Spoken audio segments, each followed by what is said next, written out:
kanan di depan, tangan dia.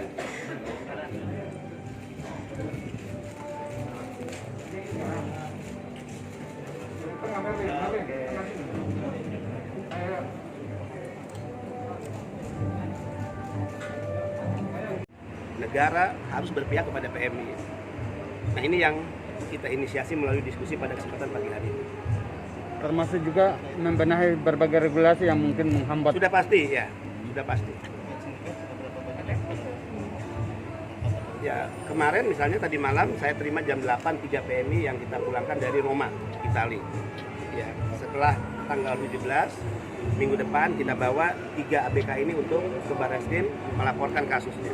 Jadi siapapun yang terlibat, apakah mending agency, apakah P3MI, kelompok-kelompok yang selama ini ada kaitan dengan tindak perdagangan orang, ya, dengan kejahatan internasional, ya, maka kita ingin memastikan bahwa negara adil.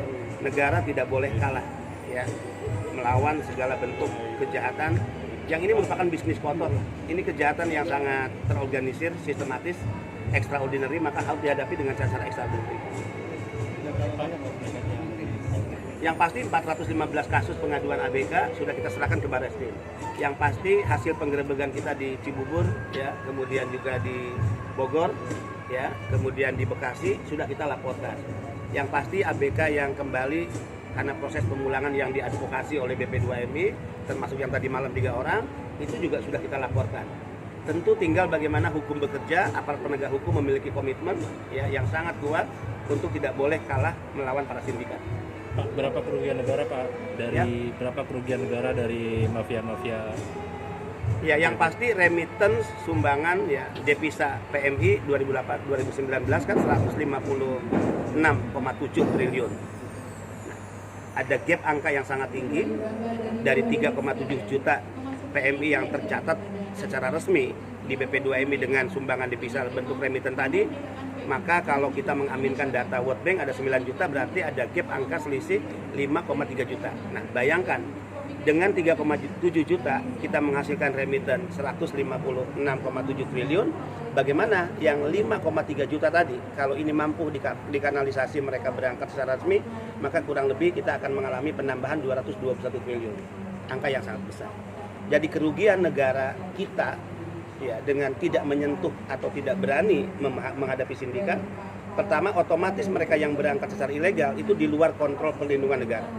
Artinya kita tidak punya data siapa mereka, bekerja di mana, dari daerah asal apa. Ya, walaupun faktanya berbagai masalah yang mereka hadapi tetap negara mengambil alih peran untuk mengadvokasi, mendampingi, melakukan pembelaan, bahkan memulangkan. Ya, kedua, remittance, ya, itu tidak masuk ke negara. Dari penelusuran BP2 ini siapa? Dari penelusuran BP2 ini siapa yang bermain di sini, Pak? Yang pasti sindikat ini melibatkan pemilik modal, ya, yang juga dibackingi oleh oknum-oknum yang hari ini memiliki atributif kekuasaan. Saya tidak pernah bisa basa-basi. Oknum TNI terlibat, oknum Polri terlibat, oknum imigrasi terlibat, oknum Naker juga mungkin terlibat, bahkan oknum yang ada di badan yang saya pimpin. Ya, ini yang harus kita perangi bersama dan kita harus menjadikan mereka common enemy. Mereka pengkhianat Republik, mereka pengkhianat Merah Putih. Sudah koordinasi, Pak, dengan pimpinan-pimpinan? Sudah. Intinya yang dilakukan oleh mereka ini kan oknum, tidak mengatasnamakan institusi. Kita percaya institusi kenegaraan kita masih berbicara dan orientasi Merah Putih Republik.